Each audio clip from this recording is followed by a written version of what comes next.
আসসালামু আলাইকুম সবাইকে নতুন বছরের শুভেচ্ছা জানাচ্ছি হ্যাপি নিউ ইয়ার। তো নতুন বছরের নতুন একটি অধ্যায় নিয়ে আজকে আমি হাজির হয়েছি। তো আমরা আগে যে অধ্যায়টি নিয়ে আলোচনা করেছিলাম সেই অধ্যায়টি হচ্ছে কোরিলেশন। তো আজকে আমরা আলোচনা করব ওর সেকেন্ড টপিকস নিয়ে, সেটি হচ্ছে নতুন একটি অধ্যায় নিয়ে, সেটি হচ্ছে হলো রিগ্রেশন। তো আসো আমরা আজকে রিগ্রেশনের যে টপিকসটি নিয়ে আলোচনা করব সেটি আমরা বোর্ডে ডেমো আকারে দিয়েছি। তো বোর্ডের অঙ্কটি দেখার আগে রিগ্রেশন জিনিসটা কি সেটা আমাকে খুব ভালো করে বুঝতে হবে। তো আসো বোর্ডে খেয়াল করি, রিগ্রেশনের বাংলা শব্দ হচ্ছে নির্ভরণ। তো আমরা আগে যে অধ্যায় টপিকসটা নিয়ে আলোচনা করেছিলাম সেটি হচ্ছে কোরিলেশন। তো বলা হয়েছিল কোরিলেশনের অঙ্কটি করতে হলে তোমাকে দুইটা ভেরিয়েবল লাগবে, একটা হচ্ছে x এবং একটি হচ্ছে y। তো সেম রিগ্রেশন অঙ্কটি করতে গেলে তোমাকে দুইটা ভেরিয়েবল লাগবে, একটা হচ্ছে x এবং একটা কি y। তো বোর্ডে একটা খেয়াল করি, তো রিগ্রেশনের বাংলা শব্দ কি বলা হয়েছে? নির্ভরণ। তো রিগ্রেশনের ভেরিয়েবল থাকবে হচ্ছে দুইটা, একটা কি x আর একটা কি বলতো y। ওকে, দুইটা ভেরিয়েবল থাকবে, একটা x একটা কি বলতো y। তো নির্ভরণ মানে কি একটা আরেকটার উপর কি করবে? নির্ভর করবে। তো আমরা একটু ভালো করে এই জিনিসটা খেয়াল রাখি। তো রিগ্রেশনের যে দুইটা ভেরিয়েবল থাকবে, দুইটা ভেরিয়েবলের মধ্যে একটা থাকবে ইন্ডিপেন্ডেন্ট আর একটা থাকবে হচ্ছে ডিপেন্ডেন্ট। যদি তোমার x ইন্ডিপেন্ডেন্ট হয় y কি হবে? ডিপেন্ডেন্ট। আবার যদি y ইন্ডিপেন্ডেন্ট হয় x কি হবে? ডিপেন্ডেন্ট। মানে কি বিষয়টা হচ্ছে x কার উপর নির্ভর করতে পারে? y এর উপর নির্ভর করতে পারে। আবার y কার উপর নির্ভর করতে পারে? x এর উপর নির্ভর করতে পারে। হ্যাঁ, খুব ভালো করে রাখি। হ্যাঁ, x কার উপর নির্ভর করতে পারে? y এর উপর। আবার x কার উপর নির্ভর করতে পারে? y এর উপর। আবার y কার উপর নির্ভর করতে পারে? x এর উপর। তো খেয়াল রাখতে হবে যে রিগ্রেশনের অঙ্কগুলো করতে হলে রিগ্রেশনের ফর্মুলা হচ্ছে দুইটা, একটা হচ্ছে যে বাংলায় বলি x এর উপর হচ্ছে y এর নির্ভরণ আর একটা হচ্ছে y এর উপর x এর নির্ভরণ। তো তোমাকে সব সময় খেয়াল রাখতে হবে রিগ্রেশনের সূত্র হবে অলওয়েজ হচ্ছে দুইটা। তো আমরা আসলে বোর্ডে একটু খেয়াল করি, বোর্ডে আমরা একটা কোশ্চেন দিছি ডেমো আকারে। দেখো, ফ্রম দা ফলোইং ডাটা কিছু ইনফরমেশন দেওয়া আছে। দেখো, একটা হচ্ছে ক্যাপিটাল, একটা কি দেওয়া আছে? প্রফিট। মানে তোমার দুইটা মান দেওয়া আছে। আমরা বলছিলাম রিগ্রেশন অঙ্কটি করতে গেলে তোমাকে দুইটা ভেরিয়েবল লাগবে, একটা ভেরিয়েবল কি দেওয়া আছে? ক্যাপিটাল, আর একটা কি দেওয়া আছে? প্রফিট। তাহলে আমরা ক্যাপিটালকে কি ধরবো? আমরা x, আর একটা কি ধরবো? y। যেহেতু আমি x আর y পেয়ে গেছি, কিছু ইনফরমেশন ডাটা দেওয়া আছে 1 2 3 4 5টা। তাহলে x এর মান আছে 5টা, y এর মান আছে কয়টা? 5টা। তো এখানে কি এক নম্বর রিকোয়ারমেন্ট আমি কি বের করতে বলছি? যে বোথ রিগ্রেশন কোএফিসিয়েন্ট, বোথ মানে হচ্ছে দুইটা, মানে উভয়। তো বলা হয়েছে রিগ্রেশন বের করার সূত্র কয়টি? দুইটি।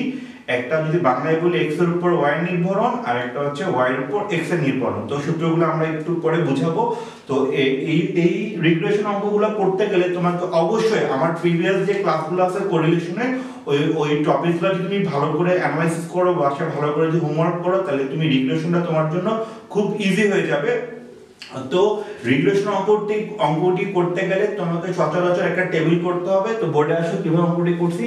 তো প্রথমে লিখতে হবে লেট, ক্যাপিটালকে আমরা কি দিয়ে প্রকাশ করব? x, আর প্রফিটকে কি দিয়ে প্রকাশ করব? আমরা হচ্ছে y।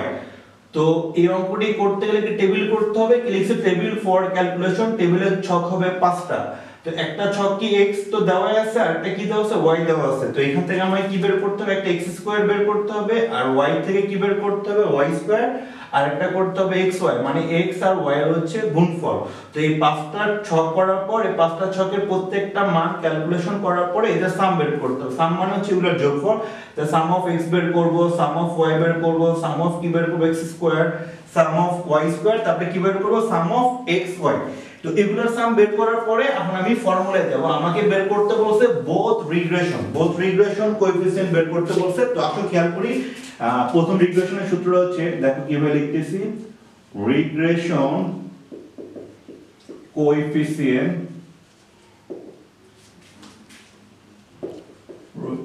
Of y on x। এটা হচ্ছে প্রথম সূত্র। রিগ্রেশন কোএফিসিয়েন্টের প্রথম সূত্র কি?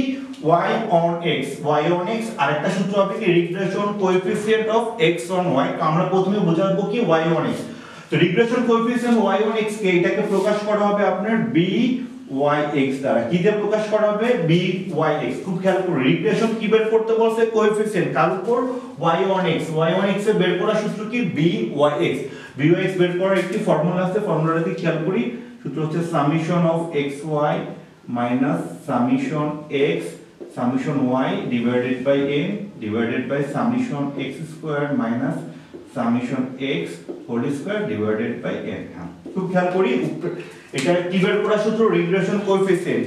কিসের উপর y1x y1x কে কি দিয়ে প্রকাশ করা হবে খুব ভালো করে খেয়াল করে সিম্বলটা byx এখানে x হচ্ছে ইন্ডিপেন্ডেন্ট আর y হচ্ছে ডিপেন্ডেন্ট মানে y x এর উপর কি করতেছে নির্ভর করতেছে সূত্রটি লেখার পরে তোমাকে টেবিলে যে মানগুলো আছে টেবিলের মানগুলো এই ফর্মুলায় বসাতে হবে দেখো আমি বসাচ্ছি খেয়াল করে খুব সামেশন অফ x কত দেওয়া আছে 865 সাম অফ x কত দেওয়া আছে 75 সাম অফ y কত দেওয়া আছে 45 n হচ্ছে নাম্বার অফ আইটেম কত আছে 1 2 3 4 5 5 লিখলাম তারপরে কি আছে সামেশন x স্কয়ার ছকে দেওয়া আছে 1375 মাইনাস সাম অফ x কত দেওয়া আছে 75 এর উপর স্কয়ার n মানে কত 5 হ্যাঁ এবার হচ্ছে সম্পূর্ণ ক্যালকুলেটরে কাজ করতে হবে উপরে হচ্ছে 865 এই দুইটা হচ্ছে মাল্টিপ্লাই করি মানে গুণ করি হ্যাঁ 75 ইনটু হচ্ছে 45 ভাগ কত 5 675 নিচে 1375 মাইনাস 75 কে আমরা স্কয়ার করব ভাগ দিব কত দিয়ে 5 দিয়ে 1125 এবার এটা থেকে এটা বিয়োগ করি হ্যাঁ 865 মাইনাস 675 বিয়োগ করলে উপরে হচ্ছে 190 নিচে 1375 মাইনাস 1125 250 এবার ভাগ করি হ্যাঁ 190 ভাগ 250 0.76 ওকে এটা কি বের করলাম রিগ্রেশন কোএফিসিয়েন্ট তার উপর বের করলাম y1x কে কি দিয়ে প্রকাশ করা হয় byx byx বের করার সূত্র কি summation of xy minus summation x summation y divided by n summation of x square minus summation of x whole square divided by n এই সূত্রটি লেখার পর তুমি যে ছকটাই করছো টেবিল থেকে প্রত্যেকটি মান এখানে বসে ক্যালকুলেশন করলে তোমার যে মানটি বের হবে কার মান বের হবে byx এর মান কত 0.76 বোথ মানে দুইটা বের করতে হবে যেহেতু আমি একটি বের করে ফেলছি আরেকটা এখন বের করব আরেকটি দেখার একদম টেকনিক একদম সোজা এটা কি বের করছি y1x এবার আমরা বের করব কি খুব ভালো করে খেয়াল করি হ্যাঁ এবার আমরা বের করব হচ্ছে x on y কি বের করব x on y খুব ভালো করে খেয়াল করি এবার আমরা বের করব কি x on y তো y1x কে আমরা কি দিয়ে প্রকাশ করছিলাম byx এবার বের করব x on y এটা বের করার সূত্র কি হবে এটা বের করার সূত্র হবে bx উল্টা হয়ে যাবে তাহলে এখানে ইন্ডিপেন্ডেন্ট কে y আর x কি ডিপেন্ডেন্ট মনে রাখতে হবে আমরা উপরেরটাকে আমরা কি বলি যদি বাংলায় বলি উপরেরটা কি লব আর নিচেরটাকে আমরা কি বলি হর তো মনে রাখতে হবে y1x এবং x on y লব দুইটারই কি থাকবে সেম থাকবে একটা টেকনিক কি শেষে যে সিম্বলটা থাকবে যে ভেরিয়েবলটা থাকবে সেই ভেরিয়েবলটা দিয়ে শুধু আমরা ভাগ করব এখানে লাস্ট ভেরিয়েবলটা কি ছিল y তাহলে y এর পার্টটা কি sum of y square minus sum of y whole square divided by n তো আগেরটার বেলায় কি ছিল byx ছিল শেষে x ছিল এজন্য আমরা x এর পার্টটা দিয়ে আমরা ভাগ করলাম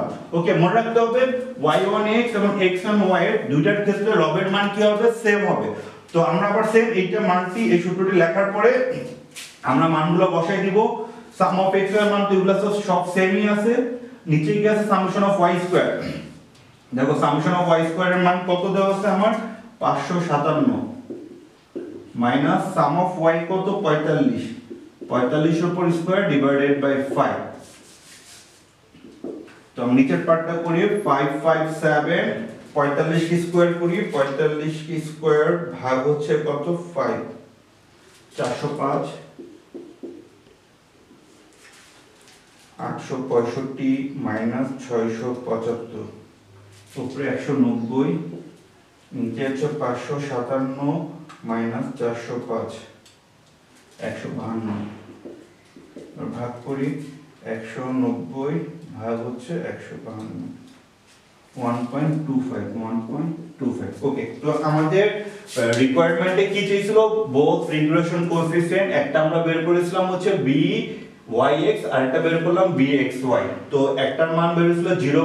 তো এখানে একটু দেখো খেয়াল করি byx এর মান কত বেরিয়েছে 0.76 আর bxy এর মান আমরা কত বের করলাম 1.25 ওকে দেখো তোমাদের একটা জিনিস বেসিক একটা জিনিস বুঝাই দিই অঙ্কের মধ্যে রিগ্রেশনের মান দুটো যখন তোমরা বের করবা তখন একটা জিনিস অলওয়েজ মনে রাখবা রিগ্রেশনের মান যদি একটার মান 1 অপেক্ষা যদি বড় হয় তাহলে আরেকটা অবশ্যই 1 অপেক্ষা কি হতে হবে, ছোট হতে হবে। যদি এটা যদি 1 অপেক্ষা বড় হয় এটা ছোট হবে, আর যদি এটা 1 অপেক্ষা বড় হয় তাহলে পরেরটি 1 অপেক্ষা কি হবে, ছোট হবে। এটা মনে রাখার একটা টেকনিক। তার রিগ্রেশন কোএফিসিয়েন্ট যখন বের করবা অঙ্কের ভুল হইছে কিনা চেক করার একটা সহজ উপায় আছে। রিগ্রেশনের দুইটার মধ্যে একটার মান যদি 1 অপেক্ষা বড় হয় অন্যটি 1 অপেক্ষা অবশ্যই কি হতে হবে, তোমাকে ছোট হতে। তো ওকে ইনশাআল্লাহ, তো তোমরা অঙ্কটি খুব ভালো করে বুঝতে পারছো। তো এই অঙ্কটি পার্ট সি তে তেমন একটা আসে না, এটা হচ্ছে বেসিক একটা অঙ্ক, মানে পার্ট বি তে মাঝে সাথে আসে। তো পার্ট সি তে যে অঙ্কটি আসবে সেই অঙ্কটি হচ্ছে রিগ্রেশন ইকুয়েশনের অঙ্কটি আসবে। এটা হচ্ছে মোস্ট ইম্পর্টেন্ট একটি অঙ্ক, যে অঙ্কটি আমরা পরের ক্লাসে আমরা আলোচনা করব। তো অবশ্যই তোমরা এই অঙ্কটি আগে ভালো করে স্টাডি করতে হবে, বাসায় হোমওয়ার্ক করে মানগুলা চেঞ্জ করে তোমরা নিজেরাই অঙ্কটি আবার নতুন করে বাসায় করবা। করলে নেক্সট ক্লাসে যে অঙ্কটি নিয়ে আলোচনা করব রিগ্রেশন ইকুয়েশন, তাহলে সেই অঙ্কটি তোমরা অবশ্যই ভালো করে বুঝতে পারবা। তো নেক্সট ক্লাসের আমন্ত্রণ জানিয়ে আজকের জন্য আমি বিদায় নিচ্ছি। আল্লাহ হাফেজ।